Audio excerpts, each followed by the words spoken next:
예, 안녕하세요. 제가 뭐 질문 받을 형편이 못 됩니다만은 이렇게 기다리고 계셔서 몇 가지 질문하시면 답변 드리도록 그렇게 하겠습니다. 안유대 위원장이 서울 중성동갑은 상징적 전사가 적합하다고 밝혔는데 여기 어떻게 보셨나요?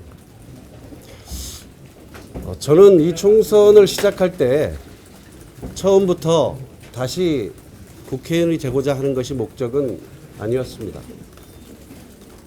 민생 파탄과 경제 실정 모든 분야에서 대한민국이 후퇴하고 있는 현실을 보면서 윤석열 정부의 폭정을 여기서 멈춰 세워야 한다는 일념으로 시작했습니다. 그리고 저는 이번 선거를 중구 성동구 갑에서 시작하면서 다시는 성동구 당원들의 손을 놓지 않겠다고 약속을 드리면서 시작했습니다. 중구 성동구 갑은 지금은 민주당의 대표적인 약세 지역 중에 하나입니다. 이미 당 전략기획위원회가 그런 내용을 잘 알고 있습니다. 지난 대통령 선거에서 이재명 후보가 8.31%를 패배했고 지난 서울시장 선거에서는 무려 21.9%를 패배했던 강남 3구 외에는 대표적인 약세 지역입니다. 유권자 지형은 지난 10여 년 동안 무섭게 변한 것입니다. 저는 우선 총선 예비 후보로서 중구 성동구 갑에서 확실하게 승리하기 위해 이 총선에 나선 것이고 나아가서 감동이 있는 통합을 통해서 반드시 이번 총선을 승리로 이끌고자 하는 것입니다. 그것으로 답변을 대신 드리겠습니다. 오늘 최고위에서 이제 중성동갑의 김영희선 위원장이 전략 후보자로 인증하는 것을 다음 당무에 준비하겠다 이렇게 정했는데 최고위 절차가 그렇죠. 최고위 의결 내용이 실무적으로는 당무위원회에 부의하는 의결일 텐데 그래서 저는 오늘 중구 성동구 갑에 대한 의결 사항을 제고해 달라고 말씀드리는 것입니다. 어쩌면 우리가 통합을 이룰 수 있는 마지막 기회일지도 모른다 하는 절박함이 제 가슴 안에 있습니다. 예전에 김대중 대통령께서 정치는 생물이라고 말씀하셨습니다. 지금 민주당의 가장 중요한 것은 이번 총선에서 승리해서 윤석열 정권의 실정을 막아달라는 민심에 부응하는 것입니다. 그것이 가장 중요한 목표라면 최고위원회가 밤샘 토론이라도 해달라는 것입니다. 지금 이렇게 이대로 흘러가서 총선을 이길 수 없다는 여론이 팽배한데 최고위원들께서 그저 지역구로 흩어지지 마시고 몇 날 며칠이라도 밤을 새워서 위기감과 절박함을 가지고 다시 재고해 주십사 말씀드리는 것입니다. 일각에서는 그 실장님이 나중에 당권에 도전하고 이제 친문 의원님들이 당을 장악할 걸 좀 우려해서 공천에서 배제했다는 이야기가 나오는데 이 부분 어떻게 생각하실까요? 총선이 잘못되면 어찌 보면 모든 것이 끝나는데 과연 이 총선을 패배하고도 더불어민주당이 간판을 유지할 수 있을지조차 알 수 없는데 그게 무슨 지금 의미 있는 이야기겠습니까?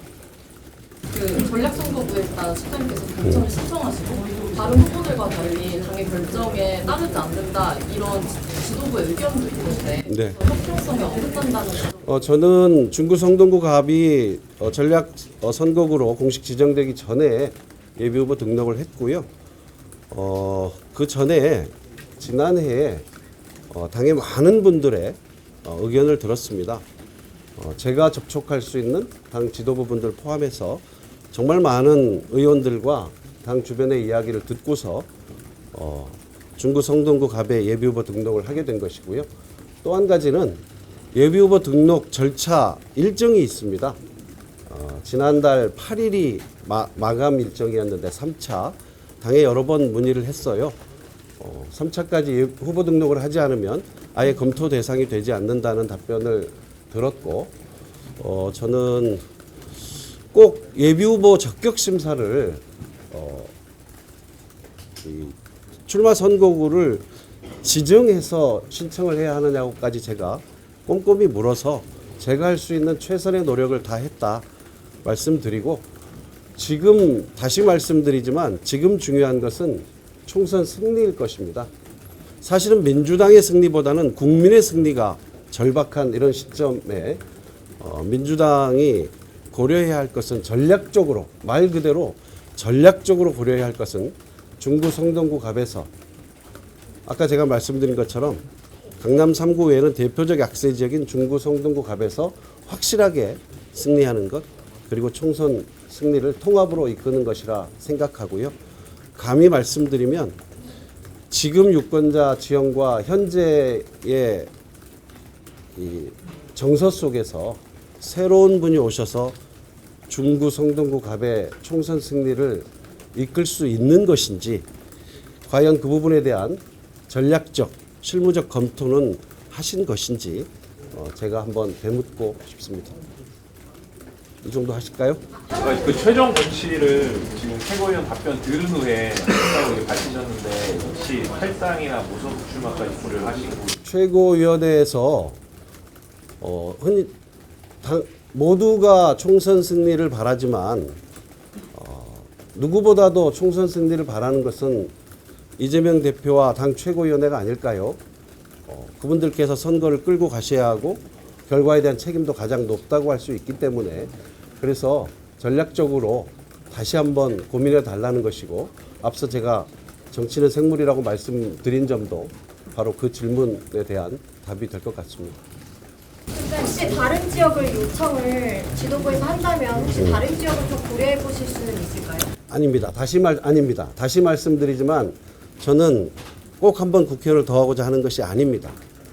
반전의 계기를 만들고 감동이 있는 통합을 만들어 달라고 호소드리고 있는 것입니다. 그런 고민을 하고 있지 않습니다.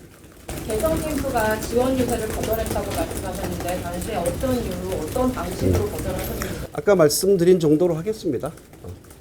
그건 뭐 지금 그 시절에도 저는 좀 아팠습니다. 좀 더 명문 통합이 됐더라면 하는 아쉬움이 제가 늘 있었고, 저한테 그런 기억이 있어서 이번에는 꼭 명문 통합, 용광로 통합을 만들자는 취지에서 그 기억이 떠올라서 말씀드린 것이고요. 다음에 혹시 말씀드릴 기회가 있지 않을까요? 고맙습니다. 다음에 또 말씀드릴 기회가 있으리라 생각합니다. 감사합니다.